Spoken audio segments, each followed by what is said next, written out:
Hello everyone, I welcome all of you on my YouTube platform Academic Chronicles। और आज से हम अपना UGC नेट जून 2026 का प्रिपरेशन बिगिन करते हैं। Because as you all know अब सिर्फ 2-3 महीने रह गए हैं। अप्रैल का भी फर्स्ट 10 डेज निकल ही गया है, सो 2 महीने लेके चलेंगे हम। और आज से हम अपना प्रिपरेशन स्टार्ट करते हैं। So I begin the video with the very first topic of paper 1, that is teaching aptitude. So let's begin the session without wasting any further time. So देखिए यूजीसी नेट का paper 1 का first unit ही है teaching aptitude. अब इसमें देखिए ये starting के heads हैं जो हमको कवर करने हैं। Let me take the pen first of all so that it's easier to make you understand। देखिए टीचिंग में टीचिंग कॉन्सेप्ट है पहला हेडिंग हमारा, then objectives of teaching, levels of teaching, characteristics and basic requirements. ये हमारा first heads है। When you see the syllabus आपको पहला पॉइंटर ये टॉपिक्स मिल जाएंगे। सो आज के वीडियो में हम क्या करने वाले हैं, आज की वीडियो में हम कॉन्सेप्ट करेंगे और ऑब्जेक्टिव्स ऑफ टीचिंग करेंगे। तो ऑब्जेक्टिव्स ऑफ टीचिंग में हमारे पास कई सारी लोगों की थ्योरीज हैं और मॉडल्स हैं जिसकी वजह से हम समझ सकते हैं कि क्या क्या ऑब्जेक्टिव्स होते हैं टीचिंग में, जिन्हें हमें अचीव करना होता है या किसी टीचर को अचीव करना होता है। ठीक है, तो these are the basic topics that we have to cover. But आज हम इन टॉपिक्स में से सिर्फ फर्स्ट 2 टॉपिक्स ले रहे हैं। ऑब्जेक्टिव्स ऑफ टीचिंग में भी हम पूरा कवर नहीं करेंगे, only one part we'll be doing. So see, first is concept of teaching, right? So here we go. In teaching concepts, basically we have 4 teaching concepts, that is training, coaching, teaching and mentoring। अब इसे समझ लेते हैं एक बार कि इनमें क्या difference है। ये टर्मिनोलॉजीज एग्जाम के लिए काफ़ी इम्पॉर्टेंट है और इनमें अगर डिफरेंस क्लियर है तो क्वेश्चन को करने में, अटेम्प्ट करने में काफ़ी इजी होता है। और इस टॉपिक से प्रीवियसली कई बार क्वेश्चन आए भी हैं। So let's be very thorough and clear with this terms. So first is training. Training means generalised skill development. इसमें क्या करते हैं हम, जनरल स्किल डेवलपमेंट करते हैं स्टूडेंट का। ओके, ओवरऑल स्किल डेवलपमेंट होता है स्टूडेंट का। Then comes coaching. कोचिंग में हम पर्सनलाइज्ड स्किल डेवलपमेंट करते हैं। सो पर्सनलाइज्ड स्किल डेवलपमेंट से मतलब है कि समझ लीजिए कि जैसे अभी आज के टाइम में बहुत बच्चे हैं जो यूपीएससी की कोचिंग लेते हैं, एसएससी की कोचिंग लेते हैं, and for example you must be taking somewhere UGC net JRF coaching. तो इन कोचिंग्स में क्या होता है, पर्सनलाइज्ड स्किल डेवलपमेंट होता है। उस पर्टिकुलर एग्जाम में जो स्किल्स रिक्वायर्ड हैं, जो चीज़ें रिक्वायर्ड हैं, वो चीज़ें आपके अंदर डेवलप करने के लिए आपको कोच किया जाता है। कुछ बच्चों को क्रिकेट पसंद है तो क्रिकेट के लिए कोच लेते हैं जिनसे वो सीखते हैं। तो कोचिंग में क्या होता है, पर्सनलाइज्ड स्किल डेवलपमेंट होता है। ठीक है, देन कम्स टीचिंग। अब टीचिंग में क्या होता है, all round development of the student पे फोकस होता है। अब देखिए टीचर और स्टूडेंट का जो रिलेशनशिप है वो बहुत ही प्यारा रिलेशनशिप है हम कह सकते हैं। और इसमें टीचर बेसिकली क्या क्या ट्राई करता है, अगर वो टीच कर रहा है तो ऐसा नहीं कि टीचिंग में लर्निंग हमेशा इन्वॉल्व होगी, ये ज़रूरी नहीं है। कई बार टीचर आता है और पढ़ा के चला जाता है बट नहीं समझ में आता बच्चों को। तो टीचिंग का बेसिकली 2 पर्पस होता है कि बच्चों के बिहेवियर में चेंज आना चाहिए, उनके एटीट्यूड में चेंज आना चाहिए, और दूसरा है कि उनके बिलीफ सिस्टम में चेंज आना चाहिए या उनके नॉलेज सिस्टम में चेंज आना चाहिए। तो जब हम इन चीज़ों को टारगेट करते हैं, बिहेवियर में, एटीट्यूड में, नॉलेज में, जब ओवरऑल इन सब चीज़ों में चेंज आता है, it means all round development पे हम फोकस कर रहे हैं बच्चे के। ठीक है, तो टीचिंग में हम ऑल राउंड डेवलपमेंट पे फोकस करते हैं।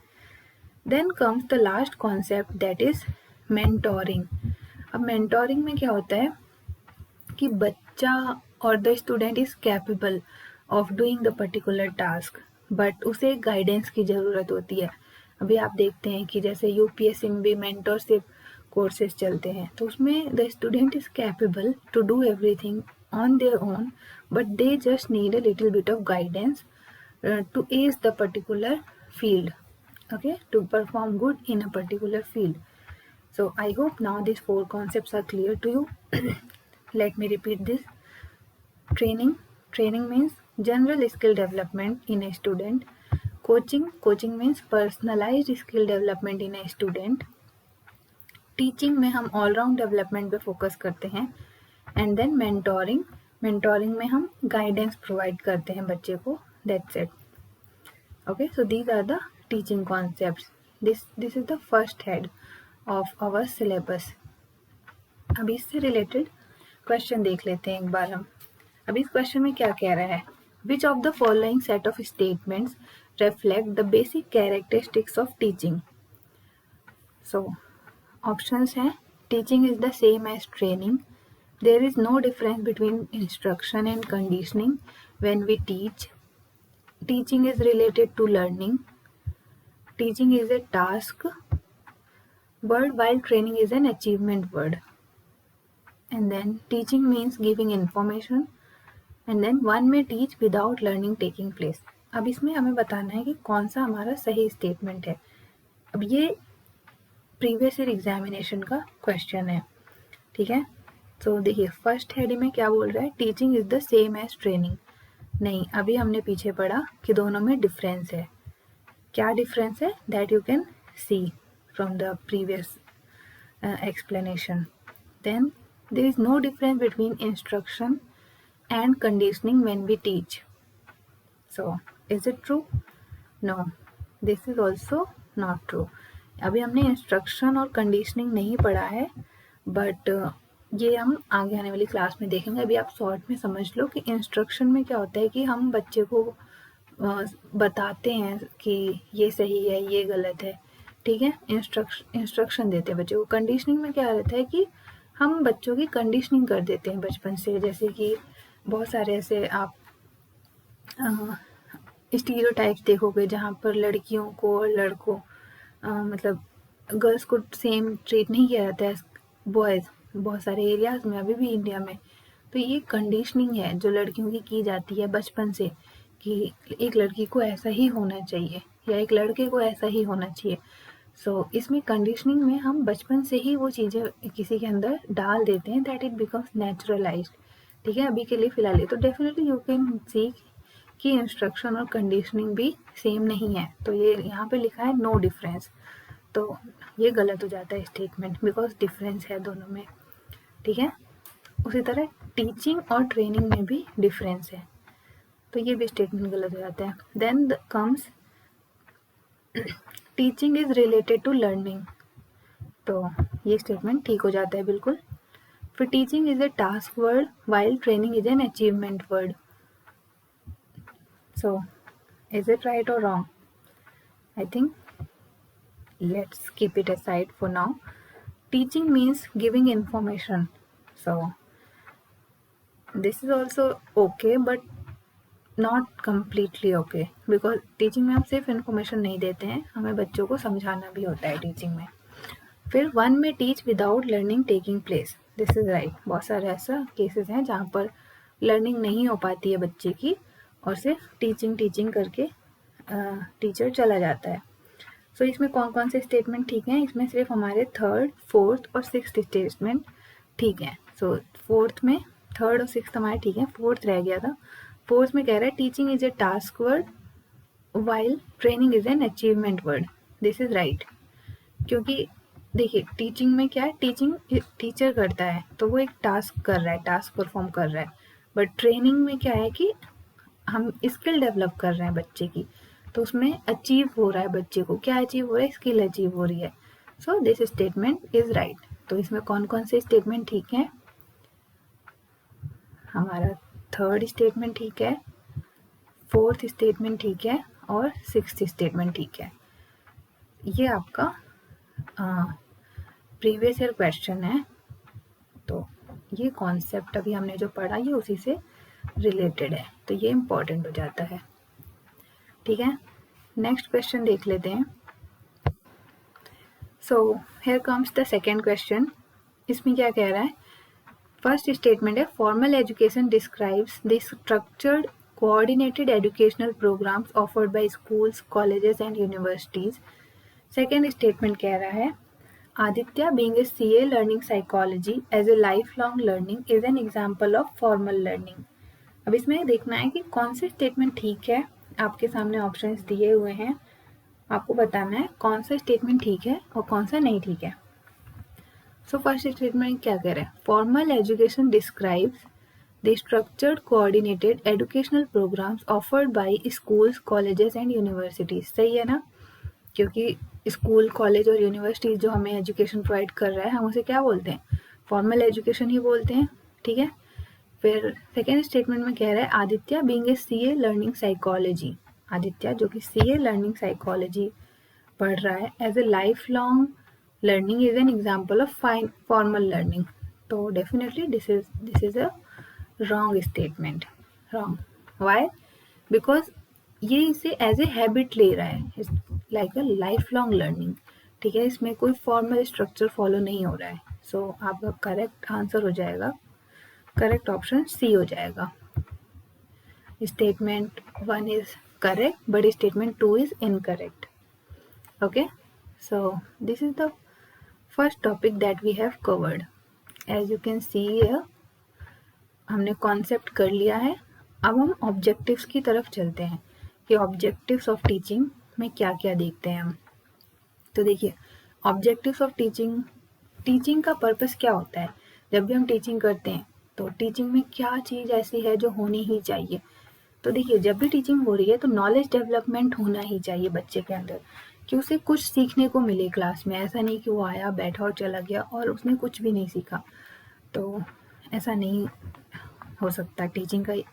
अगर ऐसा हो रहा है तो टीचिंग हो नहीं रही है इसका मतलब। ठीक है, तो नॉलेज डेवलपमेंट एक हमारा ऑब्जेक्टिव हो गया। दूसरा ऑब्जेक्टिव है बिहेवियर डेवलपमेंट, मतलब बच्चे के अंदर बिहेवियर में चेंज आना चाहिए, उसके एटीट्यूड में चेंज आना चाहिए। अब एटीट्यूड में चेंज आने का क्या मतलब है, उसके पर्सपेक्टिव में चेंज आना चाहिए। How he looks at the thing differently from before and now. पहले जैसे देखता था और अब जैसे देख रहा है, तो मतलब दोनों में कुछ डिफरेंस तो होना चाहिए ना। तो this is how the behaviour development जैसे होता है बच्चों का, और ये होना चाहिए, ऑब्जेक्टिव है। This is one of the objective of teaching. Then the third objective is skill development, मतलब बच्चे के अंदर कोई ना कोई स्किल डेवलप होनी चाहिए। सो ये तीन ऑब्जेक्टिव्स होते हैं बेसिकली टीचिंग के, और इन तीनों को मिला के क्या होता है, बच्चे का ऑल राउंड डेवलपमेंट होता है। ठीक है, पूरा डेवलपमेंट होगा बच्चों का। सो क्या ऑब्जेक्टिव्स है, knowledge development, behaviour development, skill development, और इसके through overall all round development of the child होता है। ठीक है, अब ऑब्जेक्टिव्स ऑफ टीचिंग से रिलेटेड एक क्वेश्चन हम देखेंगे, बट उसके बाद हम डिफरेंट एडुकेटर्स की थ्योरीज देखेंगे जो दी है लोगों ने, कि कैसे हम टीचिंग के ऑब्जेक्टिव्स को अचीव कर सकते हैं उससे रिलेटेड। बट उससे पहले हम एक क्वेश्चन देख लेते हैं।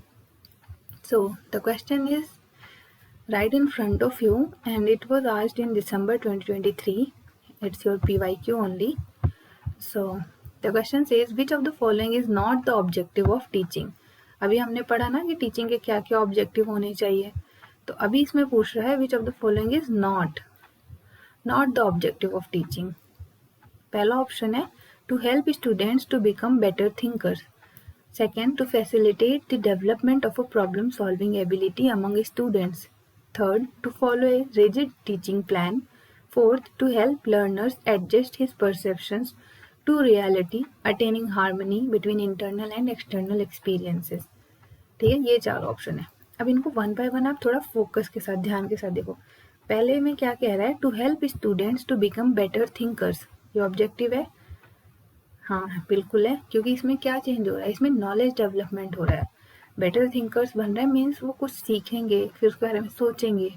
ठीक है, तो नॉलेज आएगी, नॉलेज डेवलप, तो इसमें ऑब्जेक्टिव मिल हो रहा है फुलफिल टीचिंग का।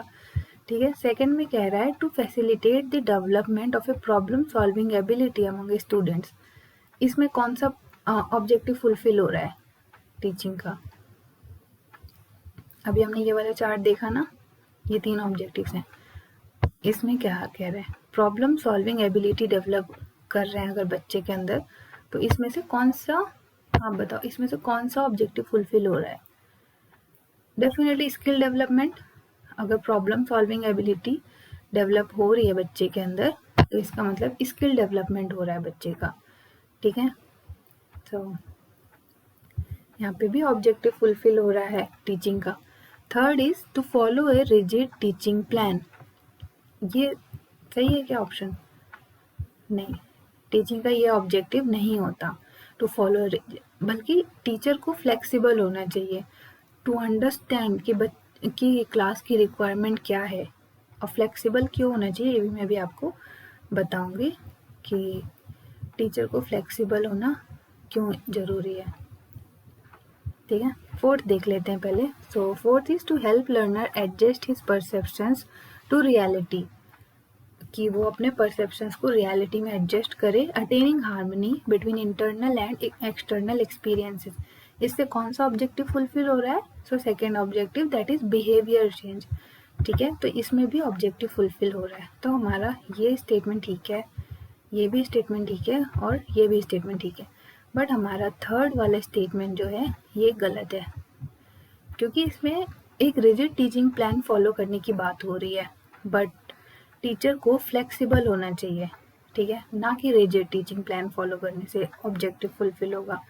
नहीं, क्योंकि फ्लेक्सिबल इसलिए होना चाहिए टीचर को, क्योंकि क्लास में हमारे अलग अलग तरह के बच्चे होते हैं, जिसे हम इंडिविजुअल डिफरेंसेस कहते हैं अमंग द स्टूडेंट्स।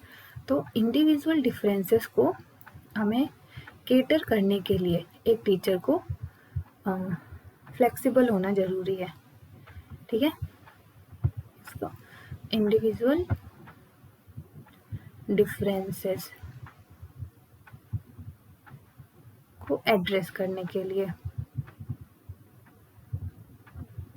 क्योंकि क्लास में क्या होता है, कई तरह के बच्चे होते हैं, और हमें ऐसा नहीं है कि एक बच्चे को लेके चलना होता है, हमें कई सारे बच्चे हैं जिन्हें लेके चलना पड़ता है, तभी हम एक क्लास को अच्छे से गाइड कर सकते हैं और उसे कुछ सिखा सकते हैं। सो this is about the objective of teaching. ठीक है, अब ऑब्जेक्टिव ऑफ टीचिंग से रिलेटेड हमारे पास कई सारे स्कॉलर्स हैं या एडुकेटर्स हैं या थिंकर्स हैं जिन्होंने अपनी अपनी थ्योरीज दी हैं कि हम कैसे टीचिंग के ऑब्जेक्टिव्स को अटेन कर सकते हैं। That we will be covering in the next video. Okay, so stay tuned to watch the second part of the topic of the syllabus, that is Bloom's taxonomy, which comes under objectives of teaching. Okay, so if you have learned something or found it any of the help, case आपको थोड़ा भी productive लगा हो, तो you can like, share and subscribe the YouTube channel, and thank you so much. I hope it's beneficial for you.